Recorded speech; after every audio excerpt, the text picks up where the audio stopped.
Welcome back to Talk Today. It is 7:26. We'll have the papers in just a moment, but here's what else is coming up on the programme. Well, ahead of King Charles's first state opening of Parliament, as monarch, we're asking whether the usually politically inclined king should steer clear of politics. That's at 7:45. We'll speak to the Labour MP and Shadow Chancellor of the Duchy of Lancaster, Pat McFadden, about Labour's take on the King's speech just before 8:30.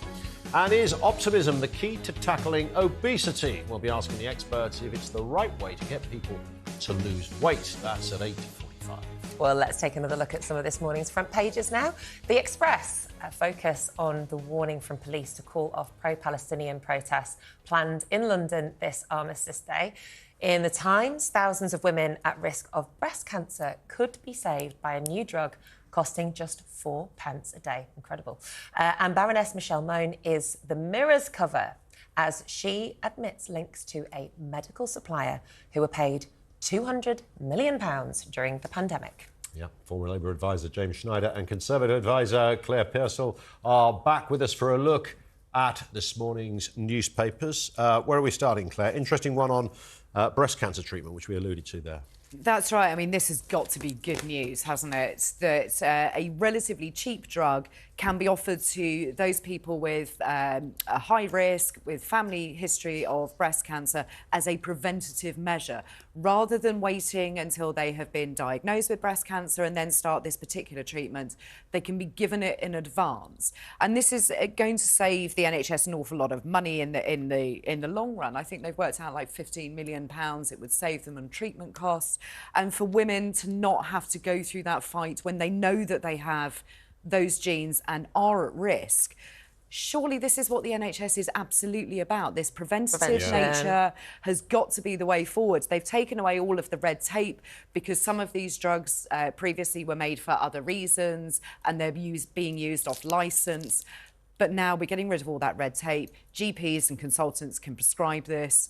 I think this has to be celebrated. I think this is such a good step forward. The NHS needs to do this with many more treatment options for other conditions, not just for breast cancer. But it's the start of something really, really positive. Am I right in saying it's not available at the moment, though? It's not. It's going to take a little bit of time to come through. But originally, this was found in 2017 to have this benefit. So we've waited quite a long time. Why does that happen in the pharmaceutical? Why doesn't somebody go, look, here's a drug that demonstrably works for this.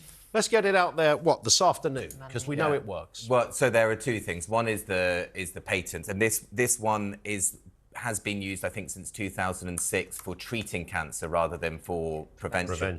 Part of the issue that we have is, yes, there's patents, but also there's no incentive for producing generics. So one of the things I think the NHS should do is set up its own generics producer so that it can produce, when things go off their licence, as has been the case here, it can just pump it out so that we can get it faster and sooner.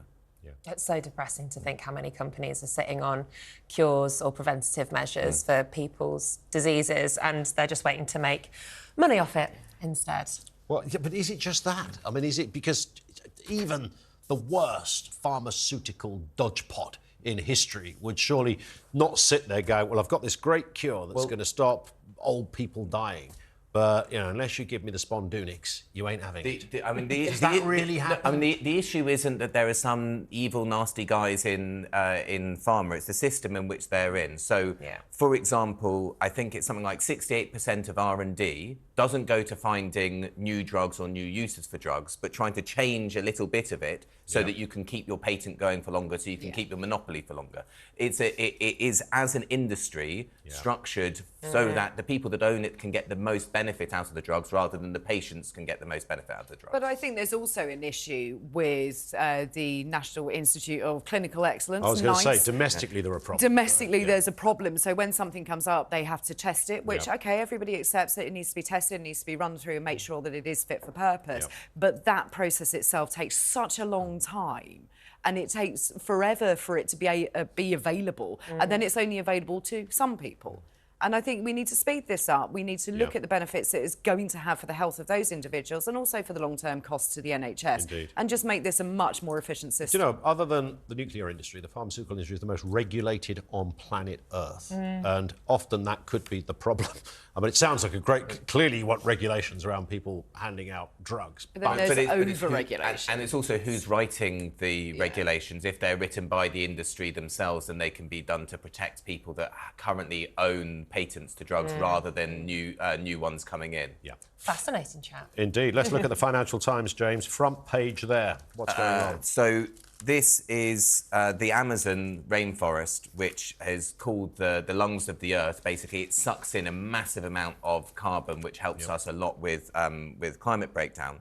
And they're having a huge drought there. And this is really freaking out scientists because there's a fear that the Amazon could reach this, it's called a tipping point, and it's when it changes massively from being a rainforest to being a savanna. Yep. And that would release, not only will it stop sucking in lots of carbon from the atmosphere, it would then release a lot of the carbon that it's got, and also probably lots of methane, which is an even more powerful greenhouse gas. So really, I mean, I see these stories all the time, and it's the scientists banging their heads trying to say, you know, honestly, something huge is happening in our planet. Please, let's pay some attention to it. And you know, this, in the sober Financial Times way, is full of quotes from scientists saying this could be the straw that breaks the camel's back. You know, please, you know, the forest is succumbing. Please listen.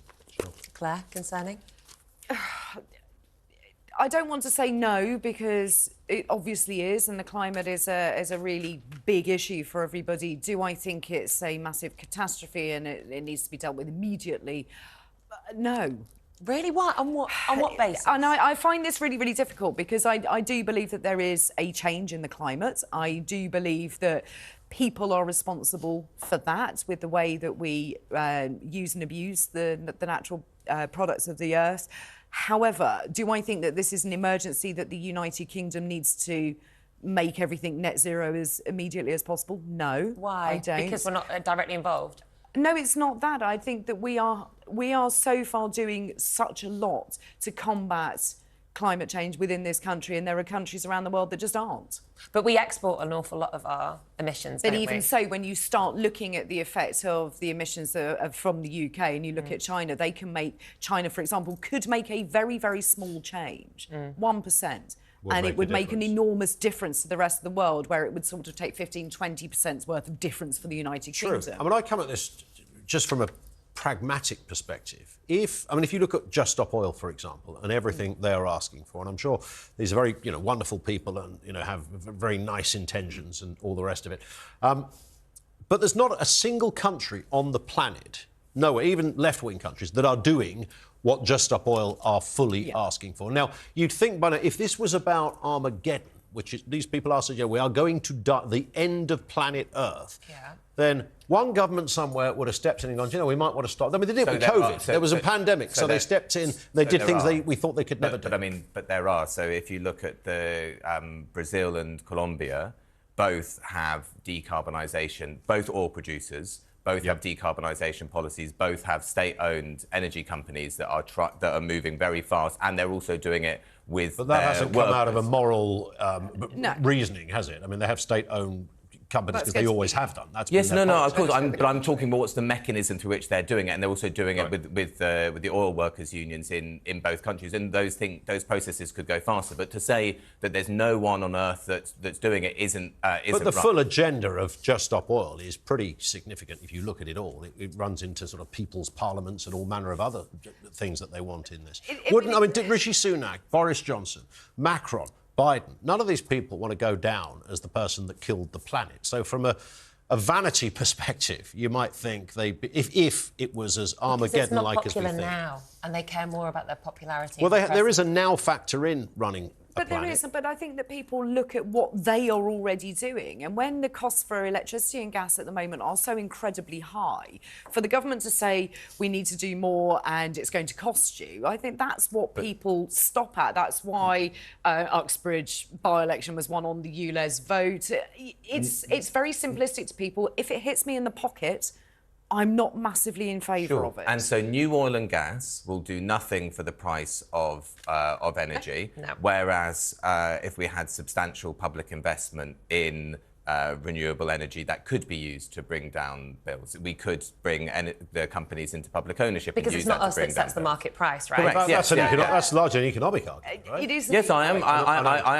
agree. If we wanted to have energy security and have the ability to bring down bills if we wanted, the thing to do wouldn't be to license new More oil and gas oil. to private companies to sell in the global market. It would be to do things with something that we own, so we could set the price that we want to give to households. But I also think that successive governments always miss out on the fact that things like the national grid has needed upgrading for such a long time, and nobody really goes near it because it's not exactly an exciting issue. It's not something you can put on the front of an election leaflet. But it needs to be done. If you want to drive people towards electric cars, for example, vans, buses, then you need the infrastructure in which to charge them.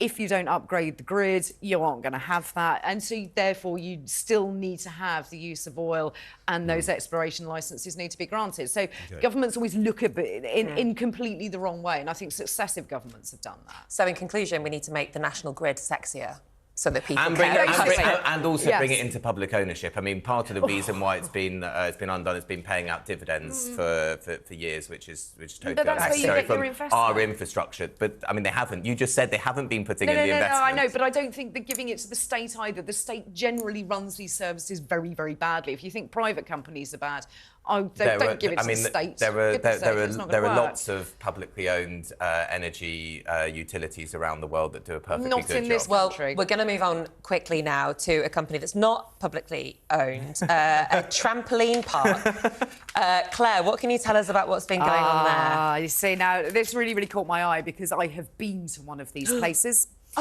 Yeah, so have I. Yeah. I've just seen the photo. It's one of these indoor things with foam Indoor pits. trampoline park. Can I just say I was at one on Saturday? Were you? Were you? With your children How's or your just on back? your own? No, I never take the kids. I just go on my own for a bounce. Yep. No, I was there with the kids. Yeah, and it's one of these things, when you have kids, you have to go to these places.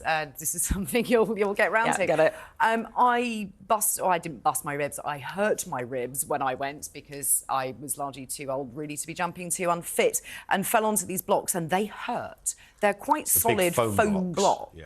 And a friend of mine who I was with, sorry, Kate, I'm going to tell everybody, she couldn't get out of the pit of foam blocks because she was just basically stuck. So it's quite hard. It's like you're on some kind of I'm a Celebrity challenge. Yeah, absolutely. Am I meant to stay here forever? Is and I this think my that fate? was her point. Buried in a pit of foam doom? Is that the idea? Not helped by her mate laughing, taking videos. Yeah, that's right. And after 5 minutes, helping. But putting all that to one side, these places are quite dangerous. Trampolines themselves are quite hazardous, and parks are run by, staffed by sort of younger people who perhaps don't have the entire sort of health and safety training they require to keep you safe. You have to sign a waiver as you go into these places. Don't even get me on the waiver. I had a row at the weekend did about you? the waiver, yeah. She said, have you been in the last 3 months? And I went, no. She went, you've got to sign a new waiver then. Yeah. She went, go out. I don't know why she had a northern accent. She was in a shopping centre in Essex. Then you go over to sign this waiver thing and you've got to, there's all sorts of Sign gubbins your and life manner away. thing. And away you go. And I don't think waivers have a legal holding anyway. No, I don't think they do. And this particular park in Ellesmere Port has reported such a high level. The local hospital has been campaigning for the trampoline park to be shut down. 11 broken backs. And they face jail, the people who were The people that are running it. So, there is finally some serious outcome possible accountability for Well, the let's all backs. head there after the show. Claire and James, thank you so much. They'll be joining us again with the papers in just under an hour.